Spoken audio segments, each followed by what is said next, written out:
roteador, né? Mas tá bom. Se quiser escrever no chat, Kátia, você escreve e a gente considera, tá bom? Eu dou uma lidinha lá. Então tá, dentro desses direitos garantidos, você tem que voltar lá na educação especial, na perspectiva da educação inclusiva. Volta para nós lá. A próxima, isso, aí. Isso. Então, o AE, ele é um serviço da educação especial, né? Ele está na escola, mas ele é um serviço da educação especial. E aqui, a gente vai, então, dizer um pouquinho do que regulamenta o AE, né? O AE, ele está regulamentado pelo Decreto 7611 de 2011, que prevê, então, o AE como um conjunto de atividades, recursos de acessibilidade pedagógica organizado para o público-alvo ou os estudantes elegíveis ao serviço da educação especial. E aí, esses estudantes aqui, infelizmente ou felizmente, eu nem sei como que eu poderia dizer, ele tem uma categoria. Aqui no AE, infelizmente, eu acho que eu digo infelizmente, viu? Não entram todos os estudantes da educação inclusiva. Por quê? Porque o AE não dá conta, né? O AE, ele é limitado no espaço, ele é limitado até no recurso humano, né? Porque é um professor para cada turno do AE. Então, por exemplo, eu trabalho no AE de manhã em uma escola, a Cátia trabalha de manhã no AE em outra escola. São 2 professores de AE por escola. Então, não dá para a gente atender todos na perspectiva da educação inclusiva, porque daí seriam, de uma escola de 500, seriam pelo menos 100, chutando baixo aí.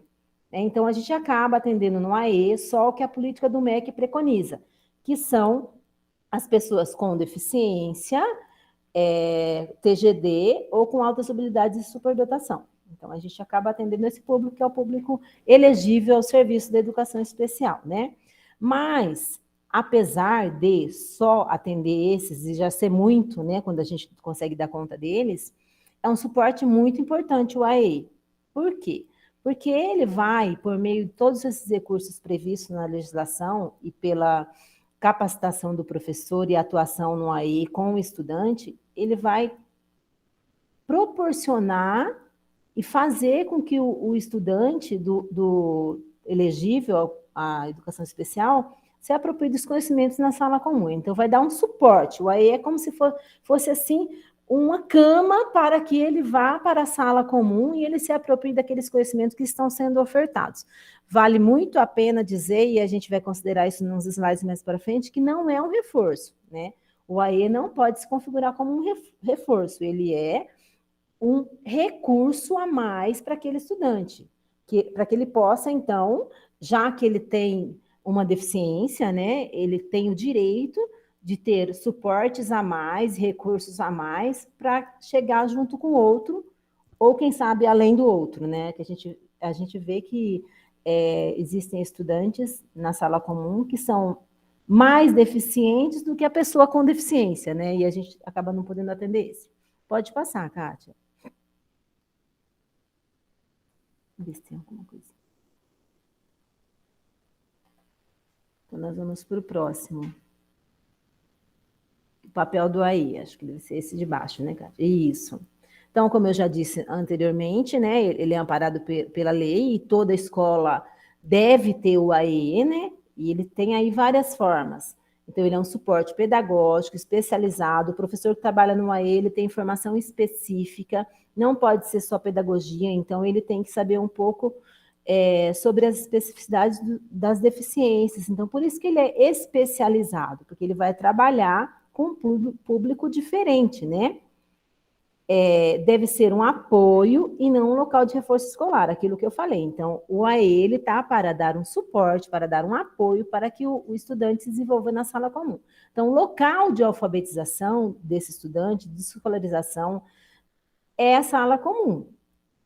O AE vai dar um suporte, então ele vai vir para amparar o que ele precisa desenvolver de habilidades ou competências para se apropriar do conhecimento da sala comum.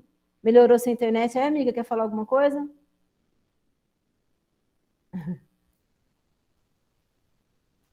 Liga o som, tá sem som. Tá me ouvindo? Eu Agora... entrei... Peraí só um pouquinho, gente. Eu vou Melhorou fechar o bastante. som aqui. Melhorou Aí, agora. tá me ouvindo? Sim. Eu entrei pelo celular também, então pode ver que tem duas caixas aí. Então, o computador para eu mexer o slide e Isso, o celular para eu poder falar um pouquinho com vocês, né? isso. E eu posso retomar o que eu ia falar aquela hora, Dina? Pode, Por lógico. gentileza? Acho que agora dá até para tirar o fone e usar o outro. A gente está falando, então, dos serviços de educação especial, né, que é direito, então, dos alunos com deficiência, com altas habilidades de superdotação e com transtorno do espectro do autismo, né? E que esse serviço na escola, ele é constituído, ele é conhecido como atendimento educacional especializado. Isso que a Dina falou, justamente especializado pela necessidade da formação em determinada área que possa, então, colaborar com a prática pedagógica que promova o desenvolvimento e aprendizagem destes alunos nesse universo da escola comum.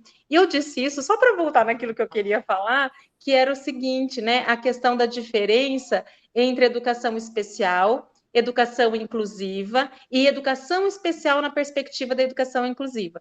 Eu não vou falar novamente nada do que a Dina falou, porque nós partilhamos das mesmas concepções de educação, né? É só para compartilhar, para complementar que a gente tem a educação que é para todos, mas que, por conta, historicamente, até de uma exclusão, né, das minorias, a gente precisa hoje ainda adjetivar, dizer para quem é a educação especial. Então, nos dispositivos legais, a gente tem o público-alvo da educação especial, e agora chegando com tudo, esse novo termo, que é estudante elegível ao serviço de educação especial, isso está na recém-publicada pesquisa de mestrado da Dina. Depois eu vou pôr o link lá. Legal, e também a minha a minha não discute tanto quanto a Dina essa questão do termo, mas aparece aí o termo, a minha tese de doutorado, né? Então, como a gente ainda adjetiva quem é que precisa dessa educação, né? Porque a educação ainda não se absorveu esse contexto de educação de qualidade para todos, que é puramente a educação inclusiva, a gente ainda, pelos dispositivos legais, diz para quem é educação especial. A educação especial, por exemplo, ela é para pessoa com deficiência e ela pode acontecer em ambientes de escola comum, como nós estamos hoje aqui, né? Eu estou numa escola pública, a Dina também, e isso se configura, então, na educação especial, porque trata-se das especificidades do público-alvo da educação especial no universo do ensino comum, que é da educação para todos. Então, isto seria educação especial na perspectiva da educação inclusiva. Nós temos hoje ainda, por exemplo, aqui em Bauru, que é a nossa cidade, escolas de educação especial. Se a gente tem escola de educação especial, então ela para aí, educação especial.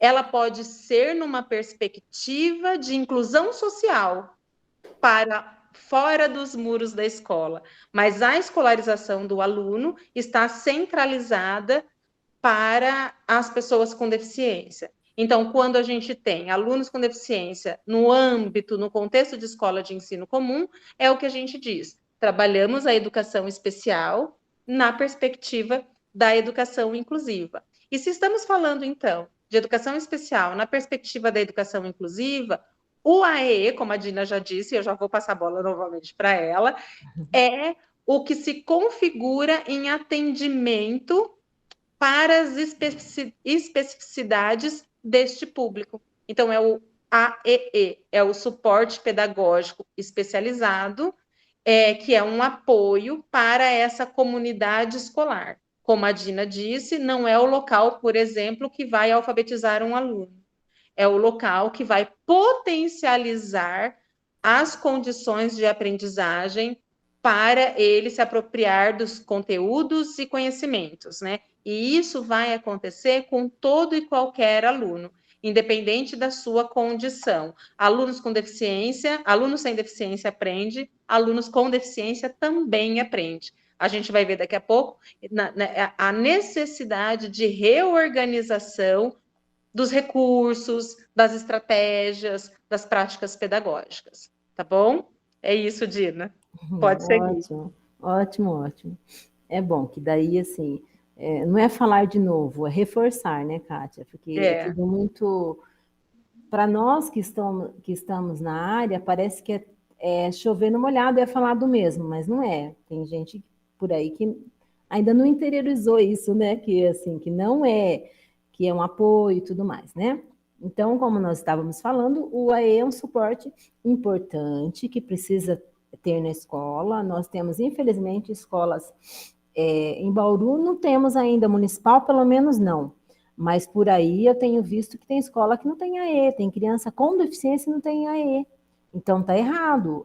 A escola precisa ter. Se tiver um deficiente, tem que ter um AE. Ah, vai ter uma sala de recursos? Não necessariamente, mas um AE precisa ter, né? Então é isso que a gente vai estar vendo agora também. Pode passar, Kátia.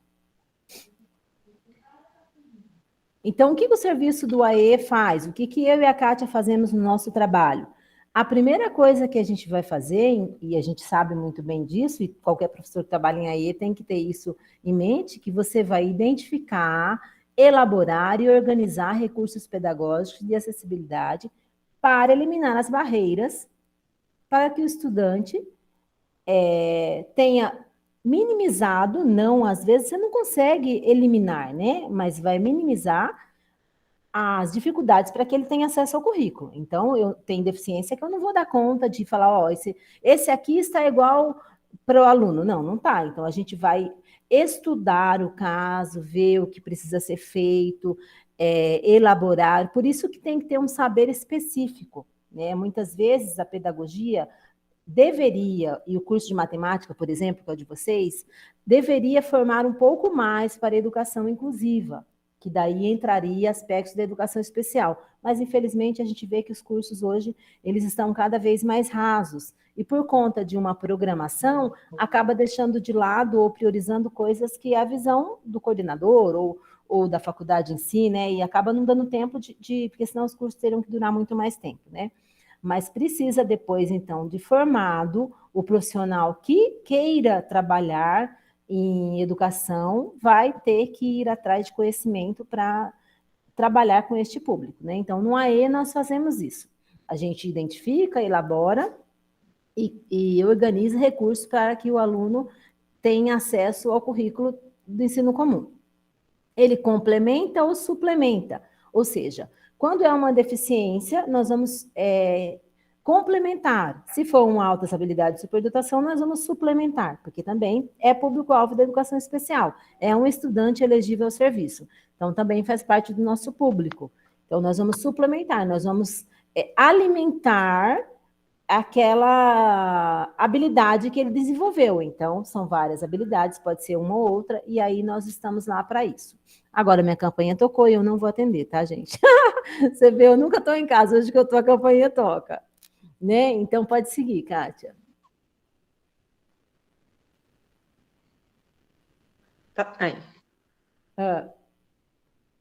Então, o que faz o AE, né? Mais ou menos o que a gente já disse lá, né? Ele apoia o desenvolvimento do aluno com TEA e autossabilidade de superdotação. Então, neste caso aqui, ele vai dar apoio para o TEA e vai suplementar a habilidade do aluno com superdotação. Ele disponibiliza o ensino de linguagem, de código específico de comunicação e sinalização, por exemplo. Ele tem que atender o aluno em Libras, se for o caso, em Braille, se for o caso, tecnologia assistiva, se for o caso. Então, tudo é um estudo de caso. Então, o que este meu estudante precisa? O AE precisa ofertar. Então, precisa possibilitar, dar condições para que ele tenha acesso ao currículo dentro da especificidade dele, né? Adequa e produz materiais didáticos e pedagógicos, tendo em vista as necessidades específicas de cada aluno. Oportuniza o enriquecimento curricular, aí eu já disse, né, que é o caso dos alunos com alto, mas não somente, por exemplo. Vamos supor que você tenha lá no seu AE um estudante com deficiência intelectual leve e ele tem direito ao atendimento. Eu já tive casos assim, por exemplo. Ah, mas ele é mediano na turma. Ok, ele é mediano, mas ele pode ser melhor. Então, o AE também está para isso. Não é porque ele chegou no nível da sala que ele vai ser desligado do AE, porque o AE já ajudou ele já dá conta de estar na média. Não, mas ele tem direito de ir além. Então, vamos suplementar também neste caso. Vamos adiantar o conteúdo. No bimestre que vem, o professor vai trabalhar, vamos supor aí, expressão numérica, que é uma coisa que muita gente vai ter dificuldade. Vamos já garantir um pré-requisito para esse estudante. Também aí, né? Então, eu entendo que ele não vai suplementar também só para altas habilidades, porque acontece muito isso. Então, o aluno é mediano, vamos então deixar de enriquecer. Não, a gente pode ir dando pré-requisito para o estudante, né? Para que ele possa se sentir mais seguro na aula, né? Porque a pessoa com deficiência, e geralmente o deficiente intelectual, em alguns casos, já desenvolve aí a baixa autoestima. Então, vamos então fazer com que ele chegue na sala de aula. Não, isso eu já sei, isso eu já vi, eu já tenho um pré-requisito. Também, neste caso, a gente pode estar fazendo isso, né? Isso é muito importante, Dina, dizer, porque a gente vem, nós, pesquisadores da área, há alguns anos, trabalhando para avançar a ideia de que no AE a gente trabalha com as dificuldades dos alunos, né? Então, a gente tem trabalhado, publicado algumas coisas no sentido de dizer que nós trabalhamos com a potencialidade do aluno. O que este aluno já consegue fazer com autonomia. E partimos disso para deixar a atividade ou a ação, a prática pedagógica mais complexa, porque assim a gente o desafia psiquicamente para que ele tenha o desenvolvimento. Entendeu? Se a gente ficar sempre trabalhando na dificuldade dele, a gente permanece na sensação de fracasso, sensação não, porque muitas vezes é real, né? De fracasso, e a aprendizagem não avança, né? Então, às vezes eu digo, né, que a gente precisa dar um passo para trás para poder dar 2, 3 para frente. Então, eu tenho certeza que meu aluno com deficiência intelectual, um exemplo, né? Ele já consegue fazer pareamento entre o numeral e a quantidade. Mas eu quero, então, eu tenho como objetivo, vou tentar dar exemplos da matemática, tá bom? Eu tenho como objetivo a ideia de adição, né? Então, só que ele ainda não desenvolveu, ainda não foi trabalhado a ideia de adição, mas ele já sabe, faz correspondência entre numeral e quantidade. Então, eu parto do que ele sabe, né? E vou, então, a partir do que ele sabe, ampliando as possibilidades de ensino que eu ofereço para promover a aprendizagem, né? Porque se a gente ficar batendo na tecla do que ele não sabe, a gente não desenvolve o pré-requisito e a gente não possibilita, então, a aprendizagem dele, não avança. E aí a gente tem aquela ideia equivocada de que todo dia eu chego para trabalhar com meu aluno com deficiência intelectual e ele não saiu do pareamento do 1 para um elemento, do 2 para 2 elementos, para 3. E daí o professor fala assim para a gente: eu ensino hoje, ele perde tudo, amanhã eu tenho que ensinar de novo. Então a gente precisa começar a pensar nos recursos e estratégias que a gente tem, então, disponibilizado no planejamento de ensino para que ocorra, então, a aprendizagem. E só uma coisinha, né? Falando da alta habilidade e da superdotação. E a gente tem 2 elementos muito importantes nisso, né? Que é o enriquecimento curricular. Como está dizendo aí, né? O enriquecimento curricular, como a Dina já falou, dentro do universo escolar e potencializar que ele, então, avance na sua aprendizagem. E para alunos com altas habilidades de superdotação, a gente também tem o enriquecimento extracurricular. Então, vamos supor que ele seja muito bom em raciocínio lógico ou em exatas, né? O que fora do universo da escola, por exemplo, projetos ou até mesmo a universidade, tem para oferecer que a gente possa, então, fazer o enriquecimento extracurricular dele, tá? Então, isso é muito bacana de saber. Outra coisa a gente não está falando por áreas de deficiência, mas é só para a gente ter uma visão geral, né? Cai-se o mito de que toda pessoa com alta habilidade de superdotação é gênio, que ele vai ser bom em tudo. Sabe tudo de tudo, né? Não necessariamente, né? Então, ele pode ser muito bom, por exemplo, na área produtivo-criativo e não ser bom em matemática, como ele pode ser muito bom na área acadêmica e não ser bom em movimentos corporais, por exemplo, tá? Então, só para a gente tirar essa ideia de que a pessoa que tem alta habilidade de comunicação, ela é genial, ela é boa em tudo. Inclusive, só para jogar uma pimenta, Dina, hoje nós temos pesquisas, né, que já considera a pessoa com uma dupla excepcionalidade. O que é, então, uma dupla excepcionalidade? É ela ter a condição de altas habilidades de superdotação e uma condição de alguma outra condição de deficiência. Parece uma coisa muito longe uma da outra, que é a deficiência intelectual e a alta habilidade. Como pode, né? Isso pode acontecer, tá? A pessoa pode pensar, como pode um deficiente intelectual, falta algo no intelecto e ele ter alta habilidade, né? Mas totalmente possível. Sim. É que, assim, eu acho que a televisão contribuiu muito para isso, quando ela propagava uma criança de 13 anos que passou no vestibular. Não, né? Na verdade, pode ter sido oportunidade e tudo mais, não necessariamente uma alta habilidade, né? Aí acaba confundindo. Ah, não, ele tem que gabaritar tudo para ele ser alta habilidade. Infelizmente. Pode passar, Kátia. Aí aqui a gente tem onde, quando e por quem, né? Onde acontece, quando acontece e por quem é conduzido o AE, né? Então, onde que ele acontece? Ele acontece na escola comum, através de sala de recurso, que é um lugar, uma sala mesmo específica para isso, ou ele acontece por meio da itinerância, que aqui em Bauru nós temos bastante. Então, vamos supor, a educação infantil não tem uma sala de recurso, mas ela tem um AE, ela tem um atendimento educacional especializado. Como? Por meio da itinerância. A professora vai lá 1, 2, 3 vezes na semana, quanto for possível e necessário, e atende aquele estudante, né? Também é um AE. Não é uma sala de recurso, não se constitui um espaço físico, mas é um AE. Ou em centro especializado, muitas cidades ainda têm um local onde os estudantes, não é o ideal é que seja na escola mesmo, no ambiente onde ele está, mas infelizmente algumas escolas, alguns municípios não estão ainda preparados para isso. Então, tem centro onde as crianças saem da escola e vão no contraturno, é lógico, que é o que diz a legislação, e vão para esse centro onde elas são atendidas no AE, né? E quando? Sempre, sempre no período inverso da classe comum. Inclusive, isso está na legislação.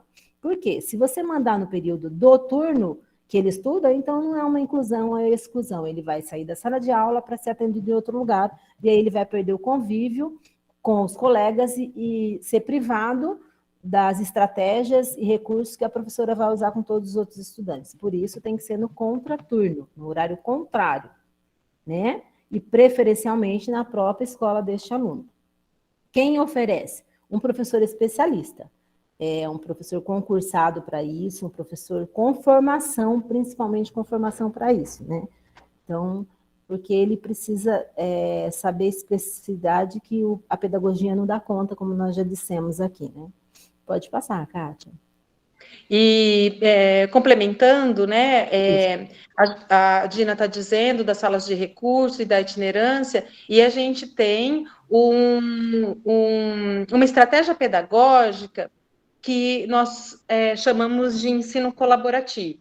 Mas eu nem vou adentrar, pelo menos nesse momento agora, até porque quem é mestre nisso também é a Dina, mas para dizer o seguinte, que na ocasião, então, da organização do atendimento educacional especializado pelos órgãos que regulam, né, o serviço, então, o MEC, houve-se, então, o projeto de implantação de sala de recursos. E eu acho que daqui a pouco a gente vai acabar falando sobre isso, mas já vou me adiantar. que é, então, o atendimento educacional especializado, realizado em sala de recursos, como a Dina falou, no contraturno, certinho. O que acontece? Que tem que ser um professor especialista. A questão do ensino colaborativo, ele está muito presente, e eu vejo como uma tendência de aumentar muito e de se legalizar esse tipo de atendimento. Por quê? Se o professor da sala de ensino comum não tem por obrigação a formação que um professor da educação especial tem, como então ele vai organizar a sua prática pedagógica a ponto de atender às necessidades dos alunos com deficiência? Então, quem que tem como prerrogativa a incumbência, a atribuição de fazer isso? O professor da educação especial. Então, por quê? Porque o professor do ensino comum, que tem pedagogia, ele pode até ter uma especialização na área, mas isso não é obrigatório. Enquanto que o professor da educação especial, que está dentro da escola, para atuar na educação especial, ele precisa ter essa formação. Eu não estou dizendo, não quero dizer que um está sobreposto a outro em conhecimento. Hora do lanche, viu, Cátia? Mas ele tem uma formação que lhe dá condições de orientar aquele colega que não tem, né? Então, vejam, e aí eu preciso, então, formar e informar o meu colega que está com o aluno com deficiência dentro da sala dele. Por quê? Porque eu tenho uma formação que me embasa em aspectos específicos, por exemplo, de DV, de DA, né? Então, deficiência visual, deficiência auditiva, até o autismo. Então, o professor do AE, ele deve conhecer Braille, ele deve conhecer Libras, ele deve conhecer, por exemplo, comunicação alternativa, que é muito utilizado com aluno com deficiência e com aluno com deficiência, com aluno com autismo e com deficiência intelectual, mas que também pode favorecer toda a sala, por exemplo, numa rotina organizada, que dá a previsão do que vai acontecer para o aluno, né? Então, vejam como as coisas acabam se articulando, né? O professor da educação especial, com todo o seu conhecimento específico da área, precisa colaborar com o professor do ensino comum na organização da sua prática pedagógica, para que aquele aluno não fique excluído dentro da própria sala de aula, para que a gente não viva uma exclusão dentro da inclusão, tá? E aqui nós trazemos um pouquinho também de teoria, né? Que da importância da gente perceber e considerar a individualidade de cada um, na deficiência ou sem a deficiência, né? Eu acho que isso é importante numa visão educacional para tudo, né? Você precisa considerar as habilidades, o potencial, como a Kátia bem disse lá, fazer avançar, mas considerando e respeitando o limite de cada um, né? E a sala de recurso, ela então, segundo o Mori, vai se concretizar como um recurso e um suporte necessário para a inclusão, né?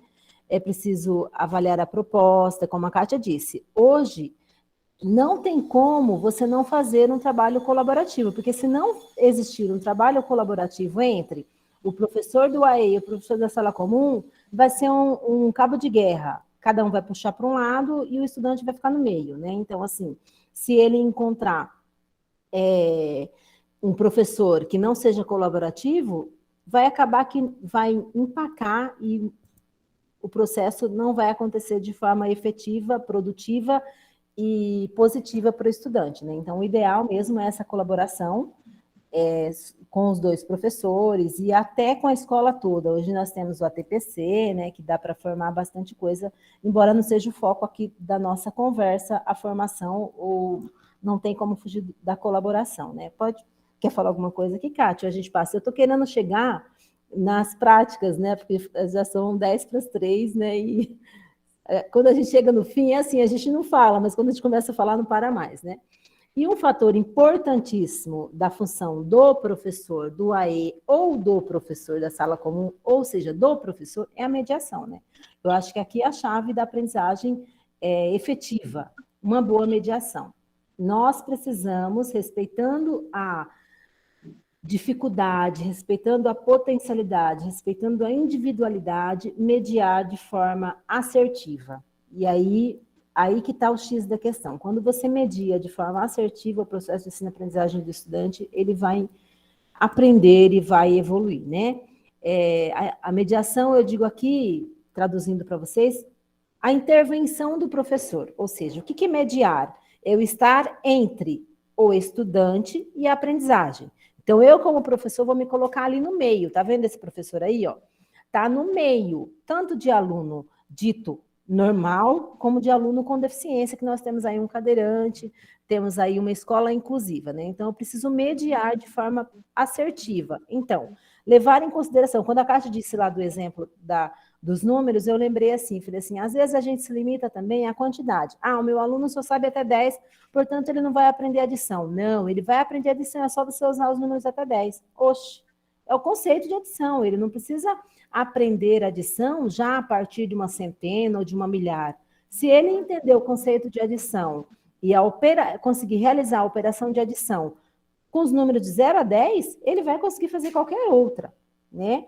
Lógico que depois a gente vai ter as nuances da adição, com recurso, reagrupamento, e as ordens e classes, tudo mais. Mas o conceito de adição lá, geral, ele vai ter compreendido. Então, a gente precisa levar muito em conta isso, porque às vezes a gente para na dificuldade e ele não avança. O professor precisa ter esse olhar de que eu vou testar o meu estudante para ele sair da zona de conforto dele, para ele sair da zona real de aprendizagem dele, para ele evoluir oferecendo o desafio. Se eu ficar na mesmice, se eu ficar assim, ok, ele sabe até 10, vamos amanhã até 15, mas não vamos apresentar adição, subtração, equação, ou até... porque ele não vai conseguir. Não vamos apresentar, por exemplo, um jogo de sinais, lá no 6º, 7º ano, porque ele só sabe até 10. Não. Com aquilo que ele sabe de sequência numérica, de conhecimento numérico, você pode testá-lo num conhecimento mais profundo. E aí, se ele não conseguir, você vai dizer assim, ok, não conseguiu, vou traçar estratégia para que ele consiga. Mas já de antemão, você considerar que ele não sabe, porque ele não tem o pré-requisito da aquisição numérica ou da quantificação, aí já é demais. A gente precisa trabalhar nesse sentido, que eu oferto, eu ofereça, eu propicio para o estudante a condição de desafio, aí eu coloco ele em xeque ali, ele não conseguiu, ok, não conseguiu, vou alimentar mais com potencialidades e estratégias ali. Mas a mediação é um fator importantíssimo. Quer falar alguma coisa desse, Kátia? Mediação? Não, pode seguir. Pode seguir, pode passar, então. Então, falei que eu achava mesmo que a gente ia chegar... Eu sabia, mas ok, então, né? Então, assim, não tem como hoje, gente, seja numa escola, seja numa empresa, pensem aí num trabalho que vocês queiram pensar. Sem colaboração não vai. Não vai. Né? Então, assim, a gente poderia pegar N exemplos fora da educação, mas vamos pegar a educação, que é a nossa área. Nós precisamos ser colaborativos. Seja entre educação especial, ensino comum, seja entre diretor e professor, seja entre merendeiro e professor, nós precisamos ser colaborativos, porque senão a gente não vai avançar, entendeu? Porque a gente está no mundo, e o mundo não sou eu sozinha. Então, preciso pensar que se eu for de mão dadas com alguém, e se eu tiver alguém, por exemplo, estou eu e a Kátia aqui, não está muito mais gostoso? Não tenha dúvida. Se eu estivesse sozinha, estaria acontecendo? Estaria. A Kátia, se estivesse sozinha, estaria acontecendo no minicurso? Sim, mas junto é mais gostoso, é muito mais produtivo, a troca de ideia, alguma coisa que eu esqueço, ela fala, alguma coisa que eu falo, ela reforça, alguma coisa que ela fala, eu reforço. É assim a colaboração. Né? Um aprende com o outro, porque nós não somos iguais. Então, embora nós tenhamos a mesma perspectiva e o mesmo amor pela educação especial, a Kátia é uma pessoa e eu sou outra. Nós não somos iguais. Isso é colaboração. Então, assim, na educação, isso é essencial. Então, eu que tenho meu estudante, eu tenho lá meus 15 estudantes da sala de recurso. Se eu não trocar ideia com a professora da sala comum, gente, vai ficar eu no meu quadrado, ela no quadrado dela. E quem vai ficar no meio do samba? O aluno. Né? Então, num trabalho colaborativo, Ganha o aluno, ganha o professor, ganha a educação, ganha todo mundo, porque fica mais suave. Eu tenho trabalhado agora no EJA, e está delicioso, porque eu já estou fazendo co-ensino, não estou mais só no trabalho colaborativo, né? Que é uma modalidade do ensino colaborativo. Eu já estou trocando com ela, então, hora ela conduz a sala de aula, hora eu conduzo. Eu não pego mais o estudante público-alvo da educação especial, tiro lá da sala de aula, porque no caso do EJA é noturno por conta do transporte, que é uma especificidade da educação especial de Bauru, não dá para voltar, né? Então, assim, eu trabalho junto com ela. Então, o que eu faço para o meu estudante, eu faço para todos. Olha que legal. Aquele estudante que, por não ir na sala de recurso ainda, por não ter uma deficiência, por não ter vaga para o estudante que tem dificuldade de aprendizagem, ele acaba se beneficiando da minha estratégia.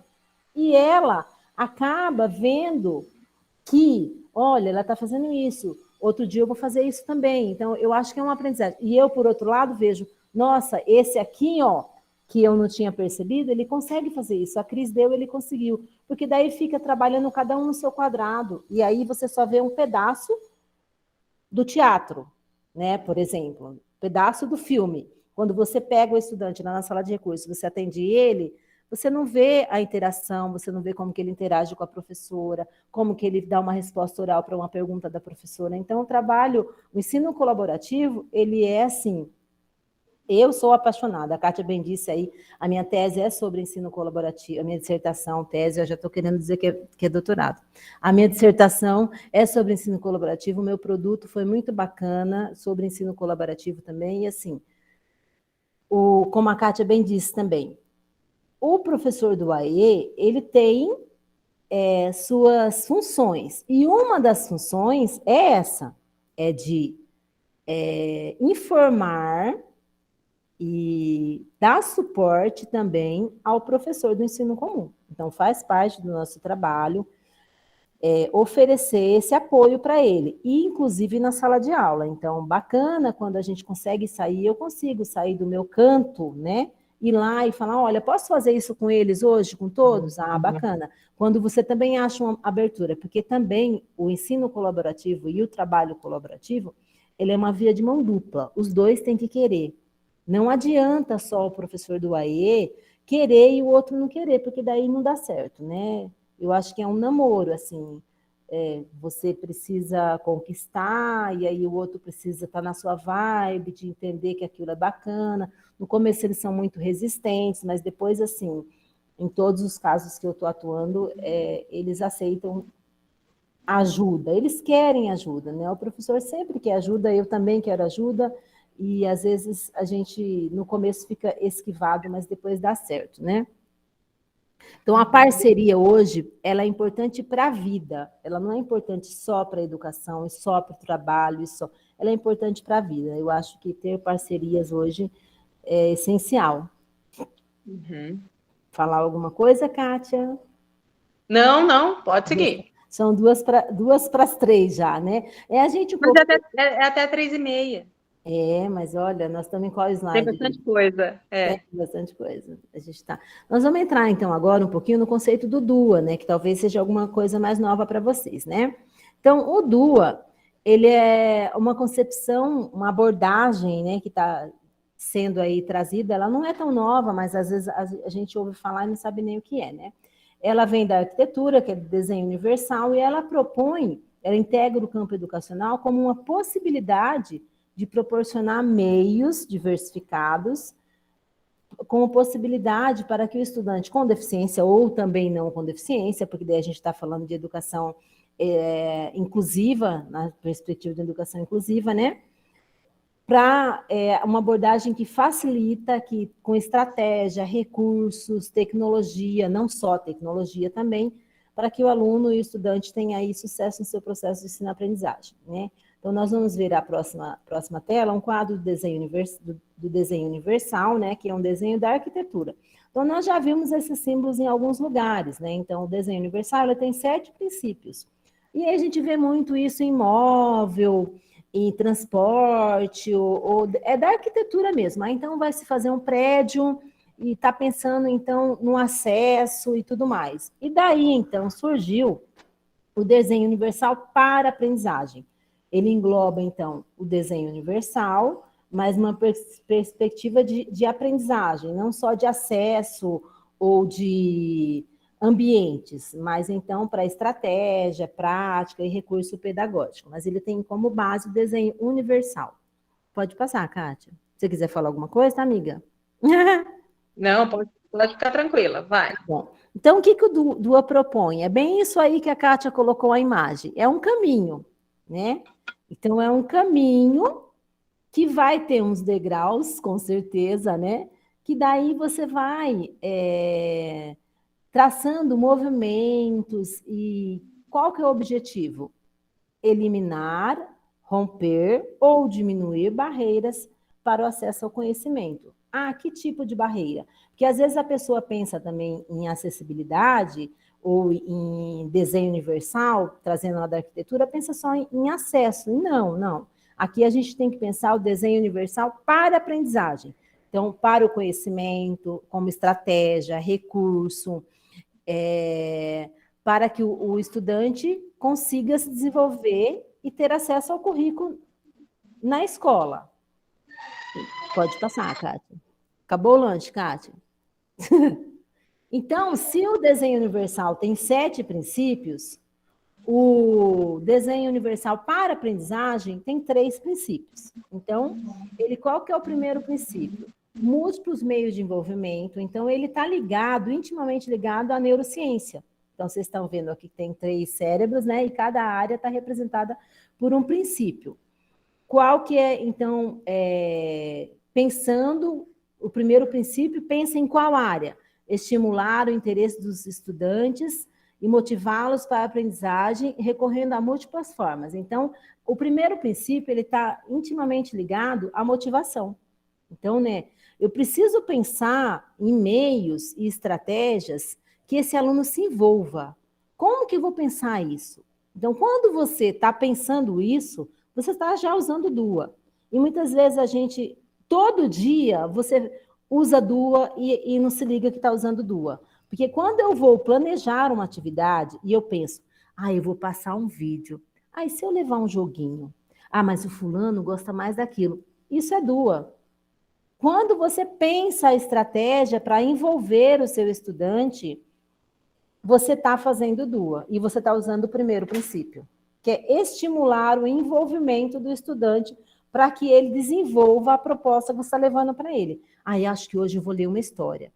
Mas o fulano gosta muito de conto de fada. Eu acho que eu vou levar para o primeiro ano um conto de fada. Ok, ali você está fazendo DUA, você está pensando em uma forma de envolvimento, de motivação para que o estudante preste atenção na sua aula, na sua história, e ali por trás, com certeza, vai ter um objetivo de aprendizagem que você está ali permeando pelo recurso, né? O segundo princípio é múltiplos meios de representação, ou seja, apresentar a informação e o conteúdo em múltiplos formatos para que todos tenham acesso. Quando você pensa em levar um jogo, em levar um vídeo, em levar um livro, mas eu vou contar a história do Chapeuzinho Vermelho, eu estou trazendo aqui para a minha realidade, tá? Mas pode ser a realidade de vocês também. Então tá, então eu vou apresentar, por exemplo, vou fazer uma equação, mas eu posso levar uma videoaula. Olha que legal, eu posso levar também em forma de PowerPoint, eu posso montar os slides e mostrar para eles. Ok, você está fazendo o segundo princípio. Eu posso também levar a história do Teorema de Pitágoras por meio de um filme. Eu posso levar uma revista para eles lerem, Ciência Hoje. Isso é o segundo princípio. Você está pensando em várias formas de apresentar o conteúdo para aquele estudante. Você usou o segundo princípio do DUA. E o terceiro, como que eu vou, então, fazer com que esse estudante se expresse, e às vezes até na avaliação aqui a gente pode usar muito, né, esse princípio. Como que eu vou avaliar o meu estudante para ver se ele entendeu isso? Eu posso pedir para ele falar oralmente. Aquele é bom na escrita, eu posso pedir para ele fazer uma escrita. Aquele eu posso pedir para ele gravar um vídeo na casa dele falando sobre o conteúdo que eu apresentei na sala de aula. Isso é o terceiro princípio.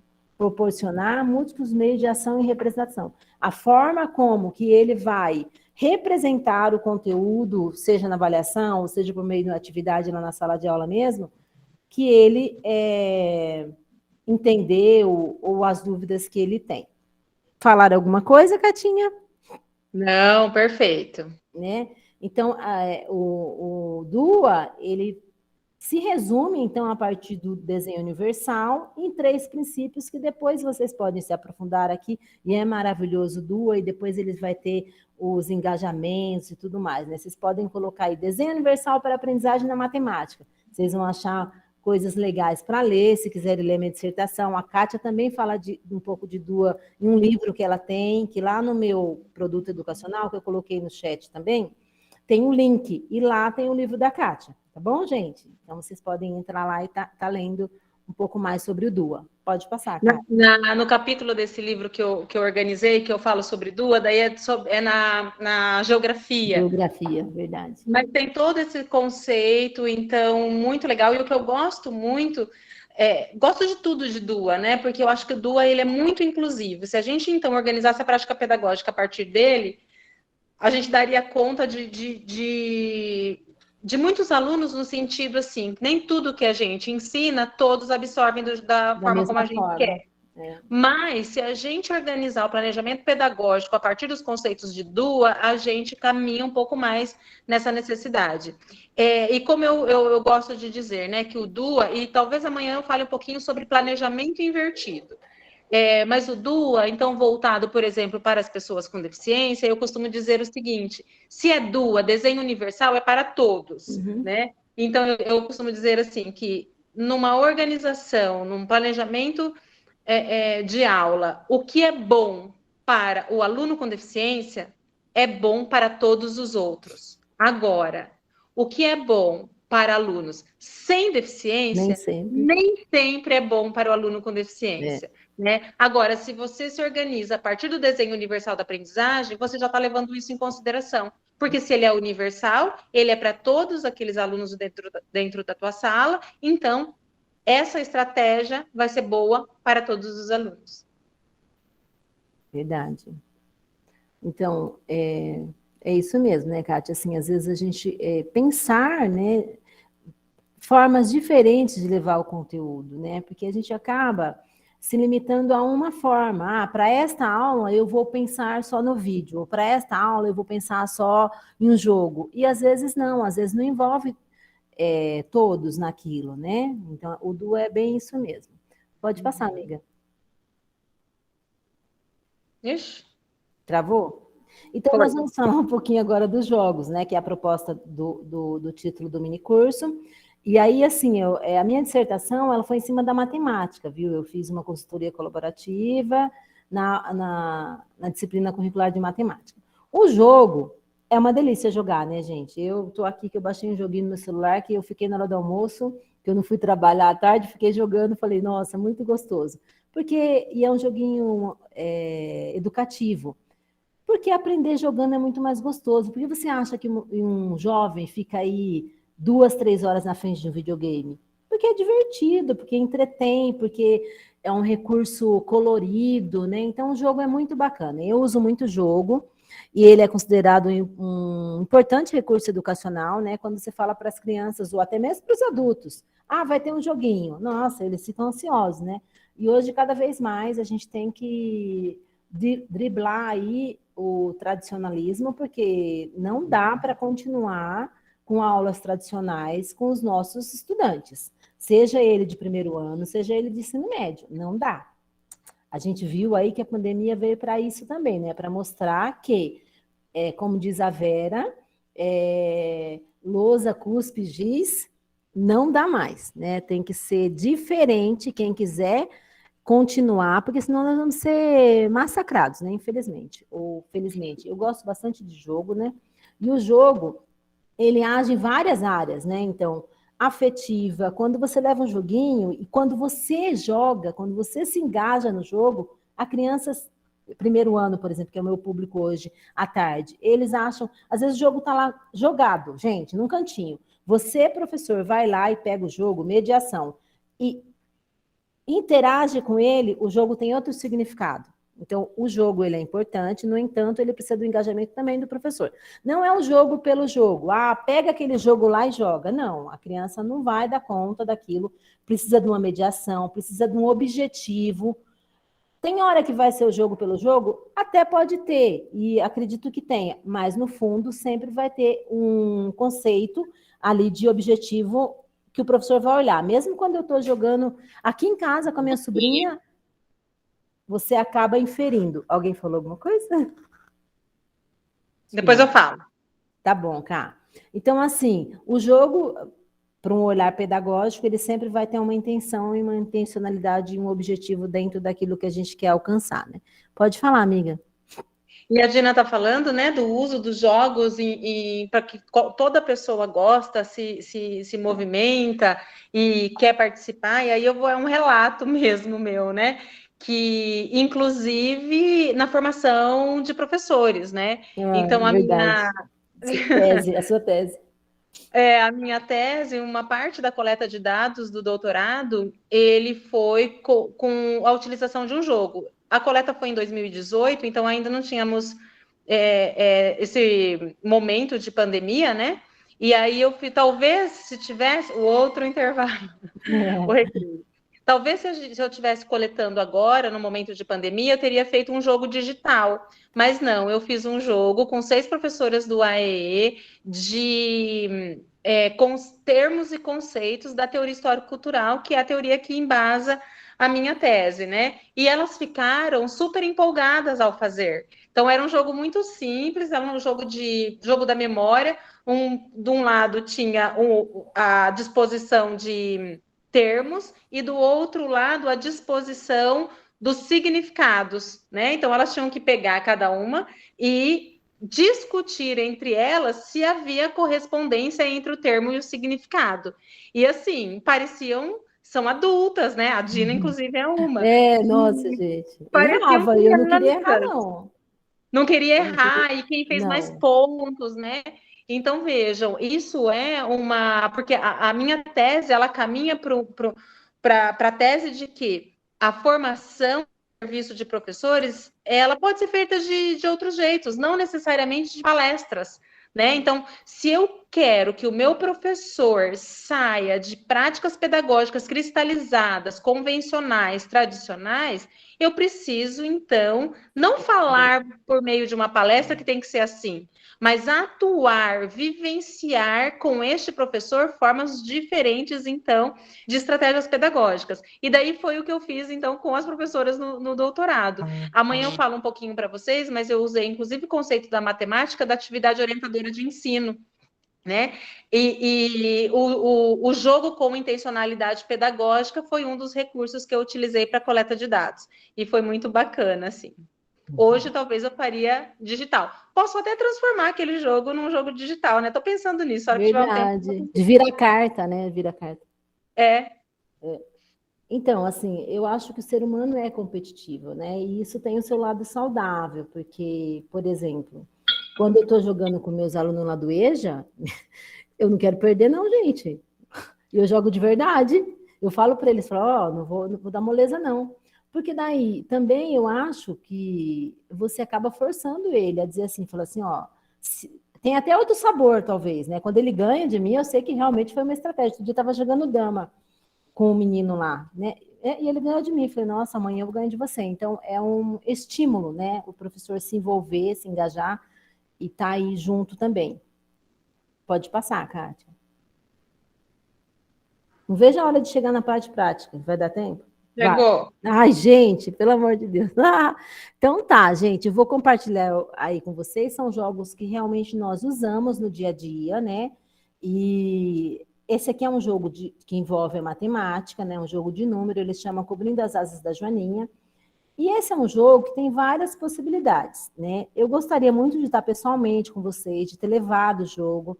Esse é um minicurso assim, que seria muito prazeroso, e 1h30 seria pouco.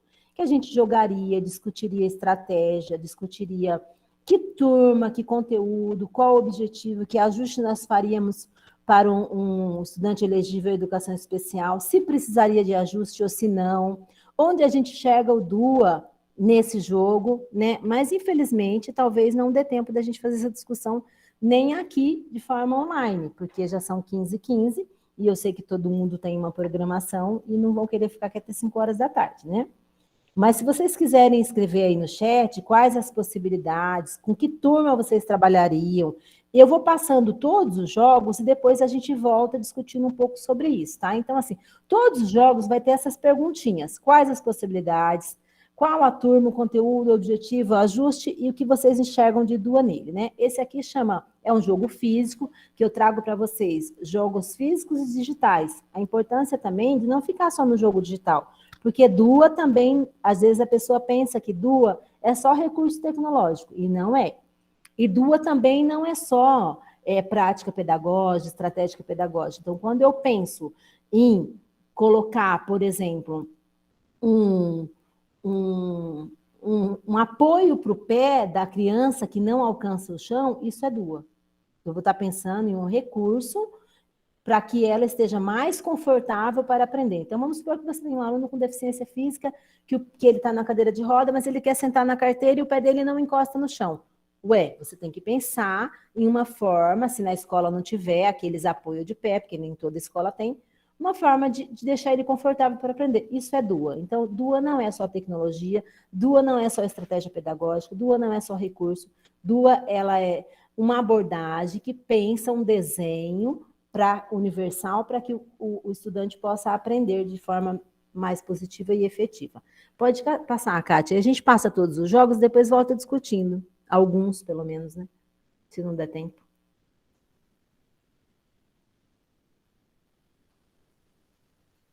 Ué, eu fui e ele não foi. Será que travou? Vai de novo, que ele vai. Travou mesmo. Acho que eu vou ter que parar e compartilhar de novo, né? Tá ok. Então, esse é um joguinho, gente, que tem nas escolas. Ele chegou em grande número para todas as escolas da prefeitura. Ele é um jogo antigo e pode, inclusive, ser confeccionado, né? É um joguinho que dá para você fazer facilmente ali com cartolina, com umas bolinhas e tudo mais. Então, a gente tem que pensar também na possibilidade de construir os nossos materiais também. Esse é um jogo digital, é um software educativo, ele se chama Piquerrucho. Esse é só matemática, viu? Aqui o Joaninha também a gente poderia ter uma abordagem de língua portuguesa, aí nós vamos pensar também, mas esse aqui, ele é um jogo matemático. Então, ele é um jogo que ele tem um placar, ele tem as 4 operações matemáticas, e a criança tem que pular o palhacinho, não sei se alguém conhece ele, com a setinha do computador e vai pulando em cima do resultado. Ele é bem rápido, e aí a criança vai pontuando. Aqui eu tenho o placar, normalmente eu fazia com competição, porque ele é um jogo que ele fica salvo, ele tem usuário. Então, o estudante chegava na segunda-feira, por exemplo, colocava o nome dele e jogava o mês inteiro, ou conforme você queira. Até competição eu fazia. Então, a gente ia anotando quem conseguia mais. É bem bacana esse joguinho também. Aí nós podemos pensar nas possibilidades, nas turmas, nos conteúdos, nos objetivos, nos ajustes que precisa e também o que ele tem de DUA. Esse aqui é um bingo de letras. Eu dei essa semana, um jogo que eu dei, já estou adiantando aqui que turmas, né, que pode até fazer. Por exemplo, eu dei ele no EJA e depois eu levei ele para o primeiro ano.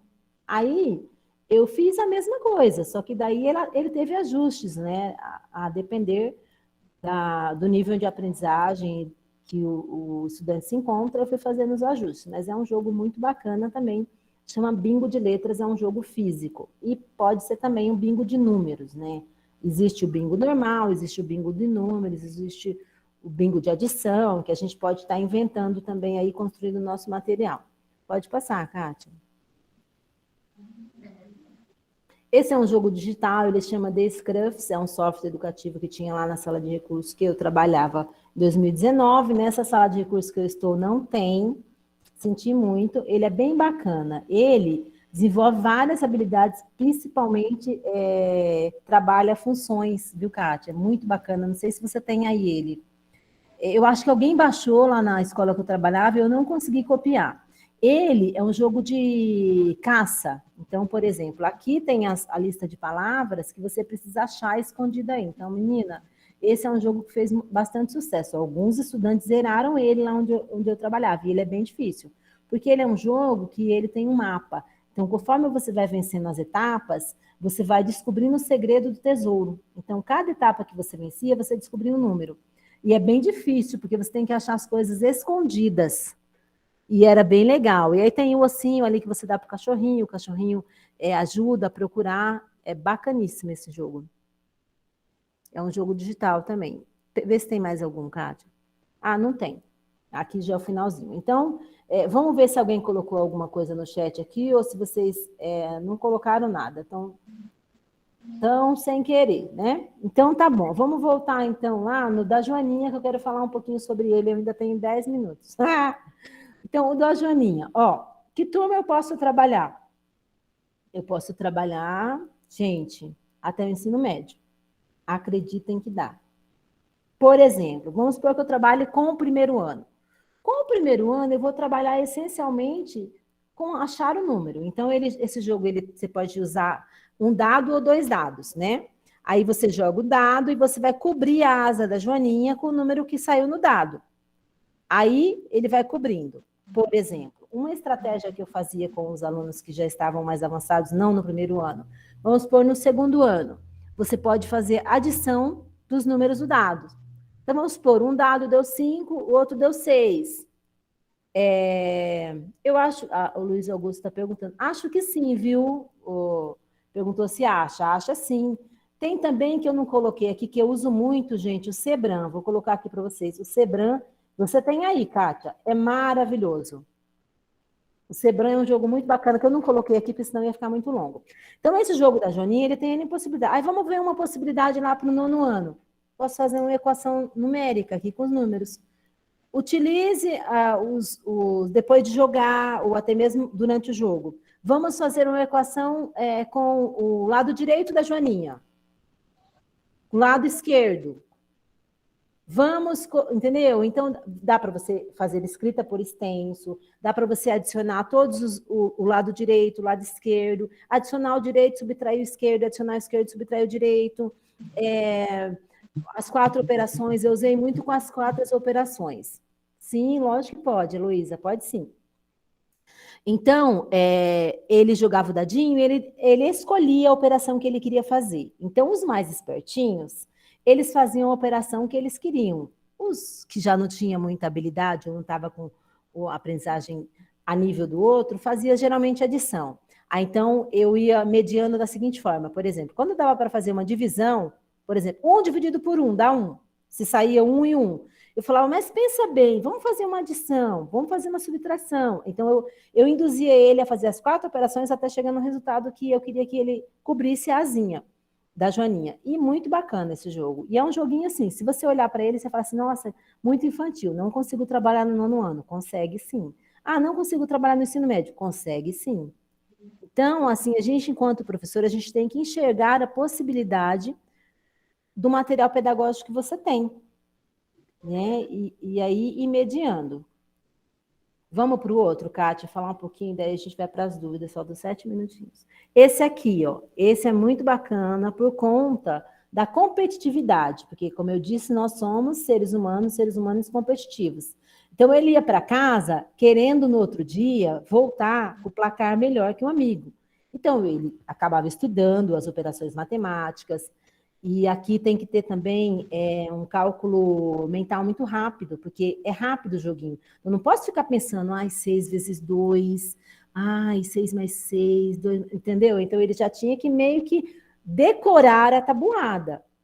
Né? E depois desse joguinho, ele tinha as 4 operações também, adição, subtração, multiplicação e divisão. Bacana. Eu poderia muito bem, então, dar um print na tela lá no meu computador e depois ele resolver a operação no caderno, ele escrever por extenso os números das bolinhas, ou outras coisas que a gente vá pensando aí, né? Pode passar, Kátia.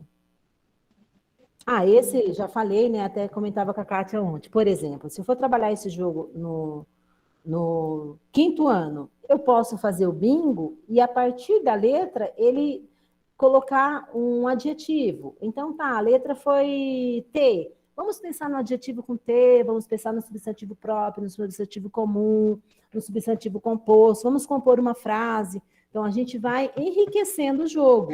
O jogo por si só, ele pode ter uma faixa etária, mas você pode ajustar o jogo para uma faixa etária maior e para um nível de desenvolvimento, de aprendizagem maior. Não vamos parar no joguinho, é simplesmente um bingo de letras. Não serve para eu dar no 5º ano, serve sim. Vamos tentar construir uma frase com as 4 letras da segunda fileira do bingo, usando as 4 letras, né? Então, também, olha quanto conhecimento ele vai ter que colocar em jogo, quanta habilidade ele vai ter que desenvolver para ele pensar na palavra, ligar uma a outra, fazer uma frase com sentido. Então, a gente pode ir aí adequando tudo. O professor, ele tem que ser muito criativo. E a criatividade, ele é um exercício. Ninguém nasce criativo, viu? Raras exceções dos artistas lá e tudo mais, mas a criatividade, ele é um exercício. Quanto mais você cria, mais criativo você fica. E aí você tem que olhar para o material e pensar, olha, eu posso fazer isso, isso, isso. E como que eu vou fazer isso? No meu planejamento, e eu vou escrever isso, para depois, a hora que eu chegar na minha aula, eu ter claro aquilo que eu vou fazer. E não chegar também lá na sala de aula e falar assim, eu vou pegar esse jogo, eu vou decidir o que eu faço com ele agora. Bom, eu acho que tá bom, né? Vamos para as dúvidas, porque senão a gente se prolonga muito aí. Quer falar alguma coisa, Kátia? Não, pode ficar tranquila. Vamos passar para eles. Isso. Vamos abrir a câmera, gente. Aí pode perguntar, o que eu souber eu respondo, a Kátia responde. O que a gente não souber, a gente vai pesquisar.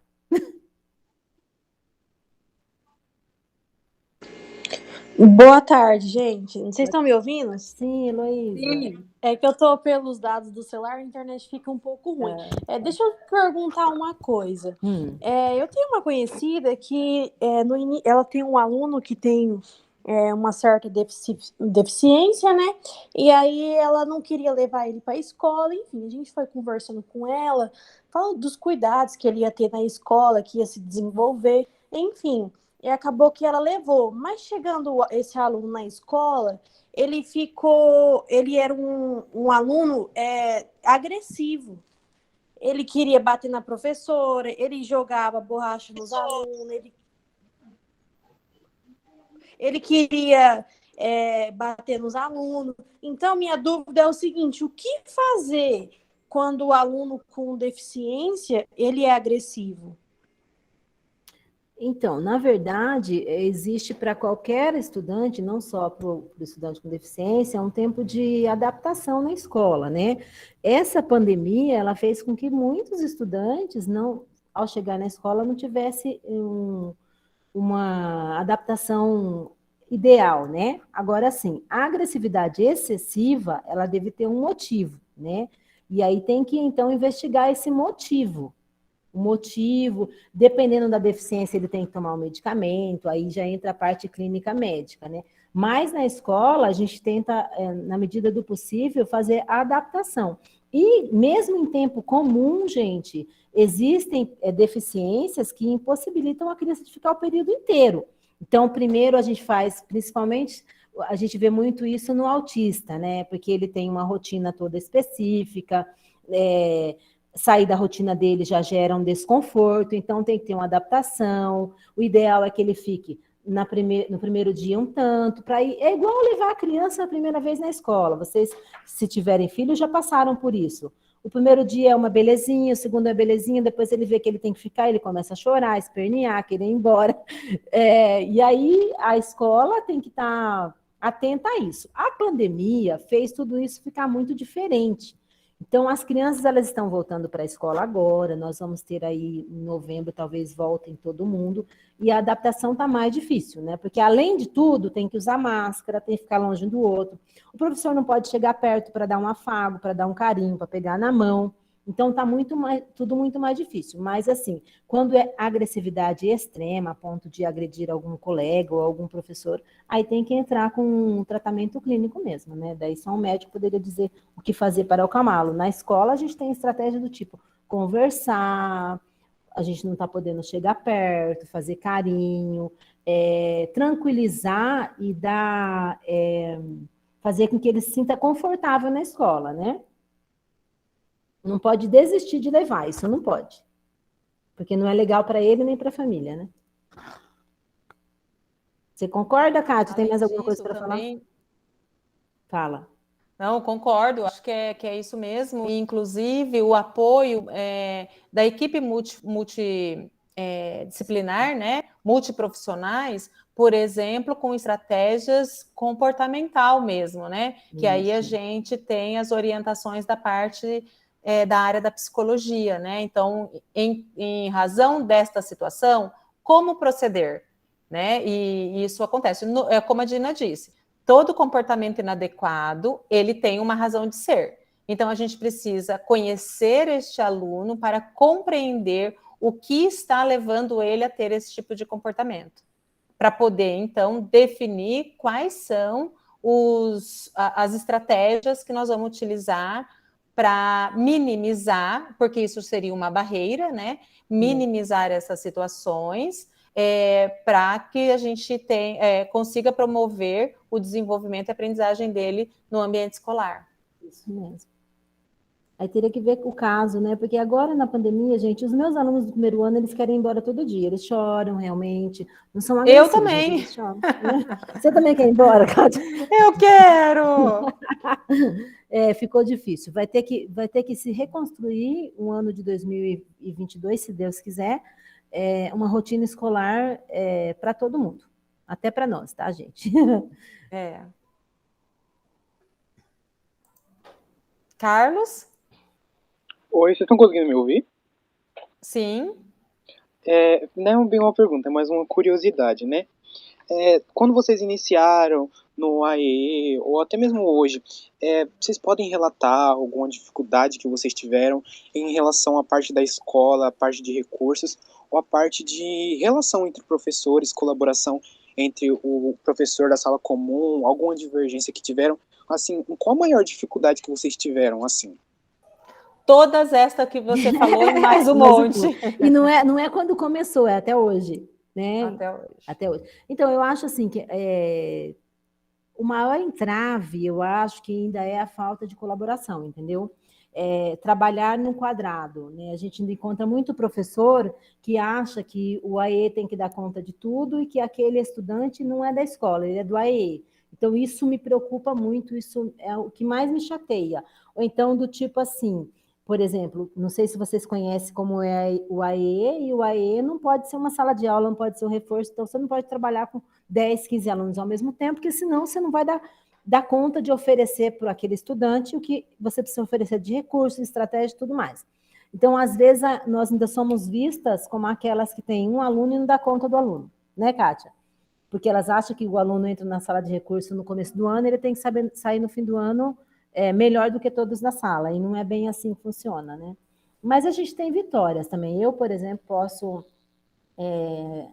testemunhar aqui, a minha dissertação foi um sucesso, que foi eu, enquanto professora do AE, com a professora da sala comum, foi muito bacana. O meu trabalho esse ano com o EJA está maravilhoso. Eu já tive em escolas também que, assim, via de mão dupla, contribuía e recebia contribuição.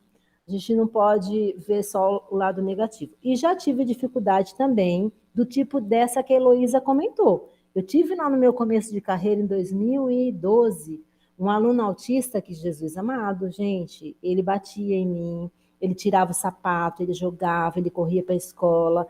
E hoje ele está em São Carlos, a mãe, até esses dias ela postou no Facebook, e agradece imensamente a escola, porque nós perseveramos, tanto no sentido de acolher ele, quanto no sentido de orientar a família que não, o lugar dele é aqui, ele vai continuar aqui, e ele tem direito, e a gente vai dar conta. Eu sofri muito, porque eu estava começando, era o meu segundo ano na educação especial, e à medida que a gente trabalha, a gente vai adquirindo mais experiência, como qualquer profissão. Se você faz bolo, quando você tiver 10 anos de profissão de bolo, você vai fazer bolo melhor do que quando você começou. Então, se você é professor de AE ou não de AE, daqui 10 anos, você com certeza será melhor que hoje.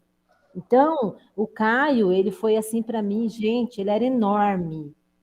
Ele era do Lourdes, não sei se você lembra, Kátia. E assim, a mãe dele está em São Carlos hoje. Quando ela foi para São Carlos, ela não conseguiu colocar ele no ensino comum.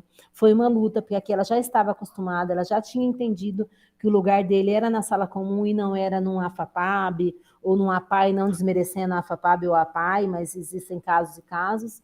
e foi uma luta para a gente ambientar o Caio. Não porque ele era um menino agressivo porque ele queria, mas sim porque a escola, para qualquer criança, gente, pensa você que você está na sua casa o dia inteiro, assistindo televisão, abrindo a geladeira, comendo o que você quer, brincando na hora que você quer, e você vai para a escola e você tem que ficar 4 horas lá. Você não surta porque você se controla, mas é para surtar. É ou não é? Com regra que tem que ter. Olha, não pode ir no banheiro toda hora, porque também não dá para ficar acompanhando todo mundo no banheiro toda hora. Então, a adaptação em todo lugar é um sofrimento. Você não trabalha, por exemplo, você não trabalha, você vai começar a trabalhar. Você não vai poder sair a hora que você quiser, você não vai poder ir no banheiro a hora que você quiser, você não vai poder. Então, toda adaptação ela é um sofrimento para todo mundo, para a família, para o aluno, para o professor, mas assim, tem que perseverar e no fim dá certo. E eu já tive casos também, teve a Daiane, você lembra, Kátia, a Daiane, do Tereza, inclusive, daí. Era uma Dalzinha. Ela, primeiro aninho, eu fui professora itinerante dela. Gente, a Daiane foi papai, porque a gente ficou 2 anos tentando, e a Daiane sofria, eu sofria, a mãe sofria, e a gente viu que não era o caso. Então, tem isso também. Primeiro, a primeira via da educação para o aluno com deficiência é a escola comum, mas ela não é a única. Se ela não se beneficiar, se não for saudável para ela depois de uma adaptação, não é o lugar dela. E a Daiane foi papai e hoje ela está super feliz, ela faz a VD e tudo mais, mas a Daiane ela chegou no nível que a escola era uma pressão tão grande para ela, que ela surtou na rua, que ela teve surto psicótico, ela se mordeu inteira, tudo, e aí foi no psiquiatra, o psiquiatra falou, tira da escola. E assim, são casos porque a via, como eu disse, a via é sempre inserção na escola comum, mas nem todos são para a escola comum, entendeu? E assim a gente vai caminhando. Dina, deixa eu só comentar uma pergunta que a Heloísa colocou, né? A nota da escola nas avaliações externas cai quando ela tem estudantes com deficiência? Isso é um mito, viu, Heloísa? Todo isso, mas na verdade toda escola precisa indicar a condição de deficiência no sistema SED, que é inclusive o sistema que dá a dupla matrícula. O que é isso? A dupla matrícula, que é a matrícula no ensino comum e a matrícula no AEE, e isso requer, inclusive, financiamento, né? Então, por isso dobrada, que a sala de recurso, amanhã eu posso até mostrar para vocês aqui a minha sala, tem bastante coisa, hoje chegou mais materiais, então tem a verba do Fundeb para aluno com deficiência dobrada. Isso chega para a gente? Claro que não. Isso é para o poder público e ele faz a logística disso, entendeu? Então, as pessoas acham que o aluno faz a prova em larga escala e a nota da escola cai. Isso não é verdade. Por quê? Porque lá no sistema está indicando qual é a condição de deficiência dele. Então, ele sai dessa média, tá bom? Daí tem os recursos, né? Então, por exemplo, o cego vai ter a prova em braille, o que se comunica por Libras vai ter o intérprete. Aqui em Bauru, nós fizemos posso comentar depois amanhã, hoje não vai dar para falar muito, mas provas personalizadas, inclusive para um treinamento deste movimento de avaliação. Eu escrevi um texto, um artigo, falando sobre isso. Tá? Eu e a Dina, inclusive. Foi no evento. Ah, tá, eu vou procurar, daí eu coloco o link, sim. Para a gente problematizar e pensar sobre isso, até porque a prova em larga escala, ela é uma avaliação do sistema educacional. Ela não é uma avaliação da aprendizagem do aluno, né? Então, inclusive, né, Kátia, assim, cortando, mas já não cortando, porque senão nós vamos ficar muito tempo, em muitos casos, o aluno com deficiência vai melhor do que o outro que não tem deficiência. Né? Então, assim, se você for fazer uma pesquisa desse nível, é que a gente não dá conta de tudo, mas se alguém quiser se aventurar por esse lado, de pegar uma avaliação de um aluno com deficiência intelectual e de um aluno que não tem deficiência intelectual e comparar quem foi melhor na prova. Eu posso garantir para você que em alguns casos o com deficiência vai melhor que o outro. Até por conta do AE e do recurso que ele tem. E principalmente quando prova, esse instrumento, esse papel, se for por papel, porque quem disse que precisa ser só no papel, ela estiver organizada de uma forma que o aluno entenda o que está sendo pedido para ele. Porque o insucesso numa prova é porque muitas vezes a prova é igual para todo mundo. E está perguntando aquilo para o aluno, e que se eu perguntar de outro jeito, ele entende e ele responde. Entendeu? Então tem um monte de coisa que a gente pode pensar nesse sentido. Vocabulário, né, Kátia? Não foi trabalhado com ele, portanto, ninguém nunca disse para ele efetue. Aí na prova aparece um efetue. O que é efetue? Eu nunca ouvi falar disso. Cálculo, não é verdade? Mas é isso, gente. Obrigada. Põe aquele último slide que eu quero dar um tchauzinho para mostrar para eles. Então, o último dizia assim, gente, do trabalho colaborativo, de que assim, nós estamos juntos, né? Vocês que estão aí estudando matemática, talvez vão para a sala de aula, a gente tem que agarrar a mão do outro e junto. Tá aparecendo? Porque sozinho você... Não, o último, põe o último.